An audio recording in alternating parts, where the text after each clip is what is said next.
Ilayin niyo po sa akin yan. Huwag niyo po itutok. Hindi, saglit lang to. Please. Hindi, huwag ka lang maingay. Huwag ka lang magsusumbong dahil ano. Ilayin niyo po yan. Huwag ka masyadong mali. Lumidikit. Itaas mo ng konti. We are number 106.7 Energy FM Bangga. Huwag mo sabihin radyo, sabihin mo! Good morning! Woohoo! Okay, magandang umaga na. Mag-aalauna na mga Bangga. Grabe ah. Oy. At ang lahat halos may hangover sa caller na si Michelle. Nga. Diba nang dahil kay Michelle, minahal nila ng todo-todo ang mga alaga nilang aso. Bigla kami nagpakain ng aso kaming gabi. Diba? Oo, kahit natutulog na yung aso. Gising, kakain ka. You need to eat. You need to eat, ha? You need to eat. Now I'm preparing your the food and you do not eat your road. Diba? Ano yun? Huh? Your road? Huh? You're acting like a kid. Pag-usapan nga natin yung kay Chico. Si Your Road, di ba?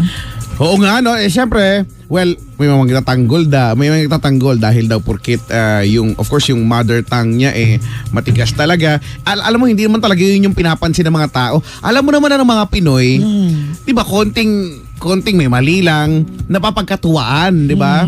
Pero hindi naman talaga yun yung, I think hindi naman talaga yun yung punto nung paninitan nila doon kay ate. I think yung sa ugali talaga na, yung pagiging insensitive doon sa kay Kuya. Kasi,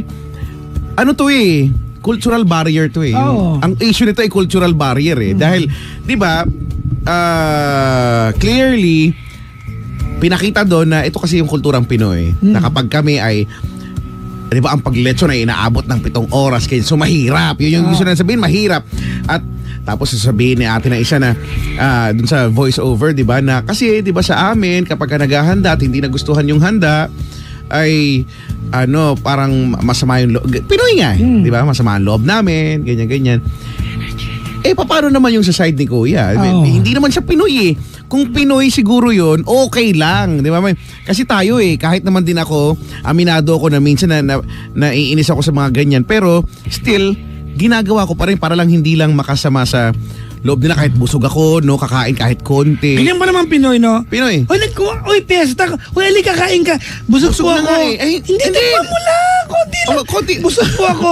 Kahit konti lang, nagluto kami na. Busog, anong part pa ng busog ako hindi niyo maintindihan? Pinaghirap. Di ba So kailangan kukuha ka talaga. Wala na. Hanggang sa wala kang choice, kukuha ka talaga. Ending, masasayang lang yung pagkain kasi hindi mo naman din mauubos. Exactly. Tapos syempre si Kuya, ano na yan yung lechon pagkaing Pinoy yan Parang balot, di ba? Parang yung balot, hindi naman lahat ng pag nakakita ng lechon, di ba, nahintakutan si Kuya, parang kulang na lang mamutla siya nung nakita yung baboy na nakatusok doon at, di ba, yung roast pork, hindi talaga niya. Tapos tsaka yung concern niya, di ba, yung tiyan niya, di ba, masira. Pero tinry pa rin niya, ha? You eat first and then they will eat. Kumain naman siya kaya lang hindi talaga niya kaya. Siguro nalasahan niya, hindi niya gusto. At saka, malay mo baka mamaya vegetarian pala yun. Exactly. No, paano kung so di ba nilawa niya tapos ayun na si ate nag-walk out na. So yun, at saka gusto ko mapanood yung buong nun.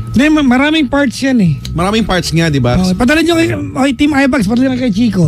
Kompleto sila, kasi, padala na sa'yo. Talaga? Kompleto sila. Gusto ko mapanood yung episode na yon ng ano ba yung, ano bang palabas yun? Kasi sa TLC, no? TLC. Alam mo kaya Chico, tama ka, the cultural barrier yan Alam mo, parang first lang makapunta ng China, sa mainland China. Siyempre iba diba, doon. Kasi may pinunta kami restaurant doon na wala ka namang choice kung ano ihahanda kasi part ng package, tour package. Okay. Nilapag sa harap namin kay Chico yung manok na buo. Tinanggalan lang ng feathers. Buo. Merong kuko, may palong, may toka. Parang yung buong manok buhay, sinusa sa mantika, nilapag sa harap mo, yun na. Di ka, nagulat din kami, Brad. Ganun lang, parang tinanggalan lang. Oo, di ba? Pero for them, it's a delicacy. Yun sa kanila Hindi naman yan nila ihahanda para ilagay sa tour, no, package kung Tama. ay hindi nila gustong ipagmalaki siguro yan at itikman mo. Pero okay, Chico, dun sa kabuuan ng kwento, mas concern ako sa mga taong nanlalait kay ate kasi gusto niya makarating ng US. Nang? US.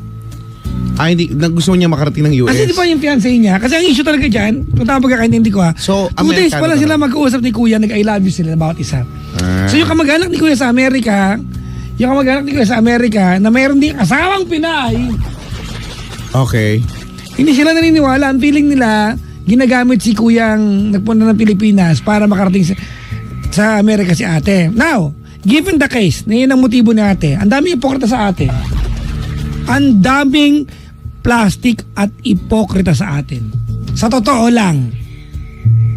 Nagkataon lang na TV si ate, pero siya ba ang unang taong nakita nyo na nagjowa ng Amerikano? Di ba? I'm not saying it's right. Hindi na, kung ako hingaw ng payo tungkol sa bagay na yan, do it the right way. Di ba?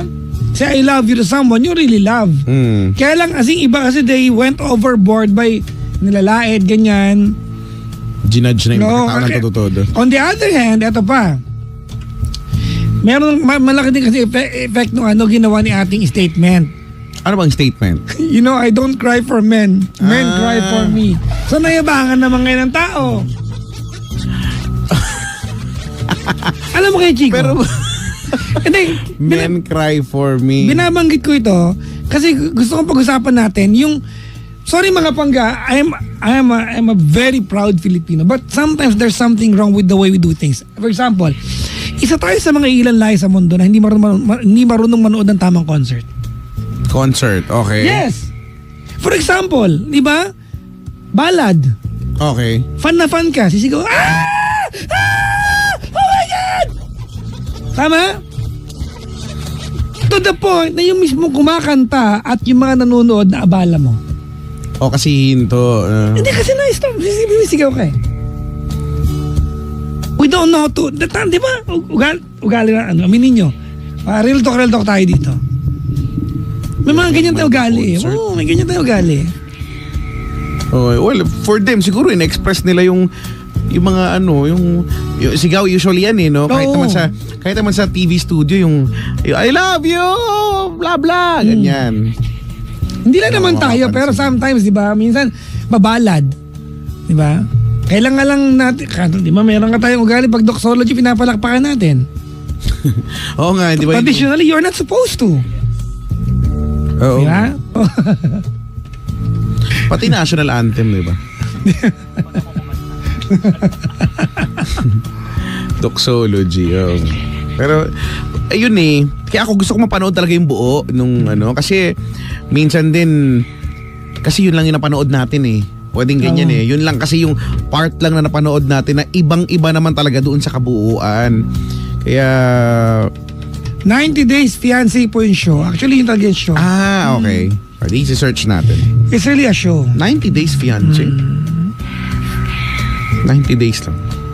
Alam mo kaya Chico, internet na, yan ang nag-usapan natin, yung dating gawi, tsaka yung gawi. Yung gawi ngayon, yan ang nagagawa ng internet sa atin. It made us judge people and situations so quickly na kahit face value lang without us knowing the story.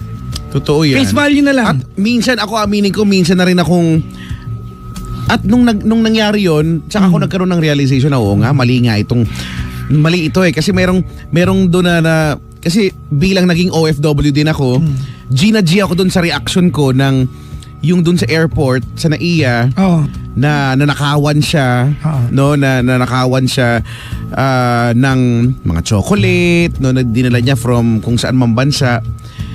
So, yun yung na nagsisisigaw siya doon. Nagwawala siya eh. Ito na nga lang, ganyan, blah, blah, blah. Turns out, apparently, hindi kanya yung bag. kamukha lang. O di ba parang di syempre napahiya. Nakakahiya na, di ba, ang dami kong kuda doon sa ko na rant ko na ganyan-ganyan. Dahil parang naramdaman ko yung naramdaman niya kung bilang isang OFW eh. Yung naman pala, patanga-tanga naman pala si Kuya. Hindi, nangunguha ka ng bag na hindi naman pala iyo, kaya pala ang gaan-gaan. O di ba? Wala siya nagawa. Nagsorry din siya, no? Yun yung naging storya noon. Napahiya din siya. Nagsorry siya sa mga sinigawan niya. Pero siyempre tayo, na-share mo na, naka-comment ka na doon, pwedeng yung iba nag-share, kumalat na ng kumalat, at mali pala yung hindi pala yung totoong nangyari, no? So, pero kasi nung time niyo, Chico, galing tayo sa maraming issue na may nakawan sa yun kasi. Yun yung paano doon ang galing na ang dami nakawan sa airport, sa ganito, bla bla bla bla. Kaya tuloy, pero kahit na, no, yun nga yung kahalagahan ng fact checking, no, yung sko, pagka nga sa mga research hindi tayo gumagamit ng Wikipedia, di ba? Dapat hindi. Kasi pwedeng kung kani-kanino lang nanggaling yan, di ba? Hindi lang niya accurate yung Wikipedia. Oo. Hindi naman sinasabing mali yun. Tama naman din yung mga naandun, pero hindi lang siya ganun ka-accurate. Actually, pag nagpunta na Wikipedia, pwede mo i-edit eh. Yun nga, pwede kahit sino eh. So, option ng edit doon. Ano yun, contribution eh, yun yung yun yung laman niya. So, yun. Di ba? So, hanggat kaya, or dapat ugaliin natin yan, yung fact checking, di ba? Wait lang, singit ko lang. Tita G, nakaantabay siya. Hi, Tita G! And on the way to MMC. Ingat po, good morning. Hello daw sabi ni Klong Klong. Medical Center? Makati Med. Si Tita G. Happy Long 25th time. year in service, Miss Ana Solomon of Medical City at saka si Emily Silario. Asan yan ngayon? Nakasampay basa. Hello daw sa mga ka-work ni Jonathan, si Ariel, Rafi at si Ate Che. Saan ka ba nag-work, Jonathan? Sabi dito, ba't wala pang bisita? Dahil pang bisita. Palakpak nga kayo, palakpak. Meron. Dahil po. Umuwi na yung mga 32 eh. 17,000 pa yan dito. Oo, yung naiwan. 17,302. Kaya nga, di ba? So yun, kaya minsan yung social media, Facebook, specifically, ang dami na diyan na tayo nagre-rely ng mga information, sinishare na naman din, no? Speaking of internet, ito pa, di ba, si Mark Zuckerberg is in Senate inquiry ngayon, di ba? Kasi sinare ng isang app It's all about develop- security, di ba? Yeah, oo. Security. Di ba, sinare ng isang app developer yung information na nakuha nila from Facebook through yung kanilang business dealings, di ba? Sa isang political chemist America na accordingly which influenced the yung voting sa America nung panahon ng pagtakbo ni Trump. Diba, shinare? But then again, mga pangga, tama naman kung shinare ng walang pasabi. But then again, it will all boil down to bottom line eh. Kung ayaw ma-share information mo in the first place, bakit may Facebook? Oo nga. Diba Oo nga ha. You know, everything that you put on Facebook becomes a public, public property. You have to consider it that way. Di ba? Nilagay-lagay mo eh. Exactly. Unless gawin mong sobrang private ng account mo at hindi nila makikita. Pero one way or another, kakalat yan eh. Oh. Ganon yan eh. Ang Facebook, mga panggap, i-ano ko lang kayo, Chico, i-compare natin. Ang Facebook kasi, para siyang isang bahay eh. Di ba? You can choose kung bukas ang pintuan mo and people can just come in, or sarado ang pintuan mo, Correct. di ba, and the windows are all shut, or sarado ang pinto at bintana mo pero yung bintana mo salamin at see-through, kita pa rin. Ganon yan eh. So, pipili ka pa rin. Kung ayaw mo talagang malabas ang kahit anong meron ka sa buhay that you deem, di ba, to be private, do not put it on Facebook. di ba? Or any, social media account. At nasagot na rin ni Mark Zuckerberg yung tanong ko na ang Facebook ba ay nakikinig sa usapan. Okay. Hindi daw, sabi niya. Yung using yung microphone. Oo, microphone ng phone. So hindi raw. Saka, di ba, ngayon naman yata, nauuso na yung sabi ko kung security lang pala, pwede namang yung encrypted, di ba? Yung ngayon yung ibang app, ganyan eh. Lahat naman na daw sabi nila. WhatsApp, Viber. Yan, yung WhatsApp, di ba? From lang yung phone to phone. Kung ano lang yung meron yan. Di ba? Yung sa Facebook, yung secret conversation, meron eh. Hindi ko alam yun. Secret conversation. You can go on a secret conversation. Tayo, halimbawa, phone ko ginamit, tapos yun sa phone mo. Now, pag ginamit ko yung laptop, hindi dun lalabas. Kasi encrypted lang siya from kung ano yung device na ginamit. Okay. Dun, yun lang yung may kopya. Wala nang iba. Tapos usually, when you say encrypted, walang kopya kahit si Facebook, ganyan, or si WhatsApp. Si WhatsApp, ganun. Wala silang kopya ng kung ano mo yung conversation meron kayo. Hindi siya ma-pull out in any way. Parang ganyan. Ganun. Yun lang. Okay. Bye. Bye. Bye guys. Ganun. Alright, maraming salamat mga pangga. Mag-invite lang po ako this coming Sunday. Ako pwede sa Paddy's Point Show Boulevard. Sa Sunday po, Paddy's Point Show Boulevard ako. Paddy's Point Show Boulevard Sunday. Mamayang gabi, Friday kayo pwede kay Chico ay nasa Marikina. Para po sa Rap sa Marikina event, mga pangga. Nandiyan po ang The Ransom Collective, Ben and Ben, ang XB, X-Battalion, and Parokya ni Edgar. At syempre hosted by yours truly, Papa Jackson and Kuya Chico. At Kuya syempre, Chico. di ba, may mga dyan, food and music fest yan eh. Kaya, yan yung Pinoy na Pinoy yung event na yan. No? So bukas siya, mamaya. Mamaya yan, kita-kits tayo dyan. Marikina Sports Center. Sabi ni Leslie dito, ay mali ka doon, Papa Jackson. Shinare yung info, binenta at hindi lang yung info mo ang shinare, pati yung info ng friends mo na walang kinalaman dun sa app na ginagamit mo. Yan po talaga yung issue sa US. Andun na tayo, di ba? But then again, on the other hand, if you want an information, any of your information, kasi ganito yan, nag-enter ka ng information mo sa Facebook. Basically, you handed your information to Facebook. Correct. Ganun kasimple yun. Binigay mo sa kanila information. Na you want the information, di ba, not to be, kumbaga, to be a common knowledge to other people, di, wag mo ilagay sa Facebook. Kwento mo sa kaibigan mo, chismosa. Ganun lang yun. Malupit yun. Oo. Kasi parang it puts us in the situation na hirap magreklamo. Kasi you willingly submitted yourself to it. Correct. Di ba? Correcty. Well, anyways, mga pangga, ayan. Sabi yan ni Lynn Besat. Ikaw, saan ka? Linggo kami, Padis. Linggo. Teka lang, marami Ako- akong lakad this week. Ako, Sabado, Linggo, I'm at Puerto Galera. Ay talaga? Uy. Enjoy. Oh. Oo nga, sa mga naandyan sa mga kasabayan ko dyan. Oo ha, alam nyo na, doon tayo. Kita-kita tayo doon. Tapos, alam nyo na, Shot. Ano pa ba? kuha tayong buta sa buhangin. Tapos, Hay! bakit?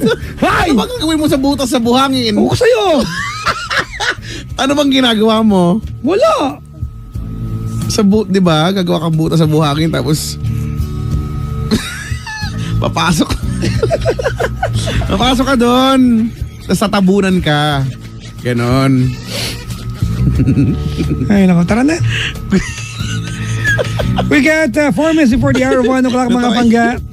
Natry nyo na ba yun? Natry ko nga yun. Teka lang. Sige. Siyempre, no? YOLO eh. You only live once eh. Tsaka Yodo. Ano? Yodo. Ano you only Die once. die once? Kainis. Nakaantabay din si Kuya Jun, yung driver. Yeah. Kuya Jun? Driver ni Tita G. Tita G, thank you. Si Kuya Jun. Si Tita G. Long time no, si Tita G. Hoy, sa mga nakikinig hanggang ngayon maraming salamat. Sa kanina, to si Nards, nakita daw ako doon sa Robinson's Galleria. Tapos parang nangisay na siya nung nakita niya ako. Ano ko? Apparition? Gano'n? Anyways. Pangga, time check. We've got 3 minutes before the hour of 1 o'clock. Maraming salamat sa inyong pagsama. Babay na po. Thank you. This has been me. My name is Papa Jackson. My name is Kuya Chico. Now saying goodbye. Take care. Have a great weekend and Godspeed. We are number 106.7 Energy FM Pangga. Huwag mo sabihin radyo, sabihin mo! Ba?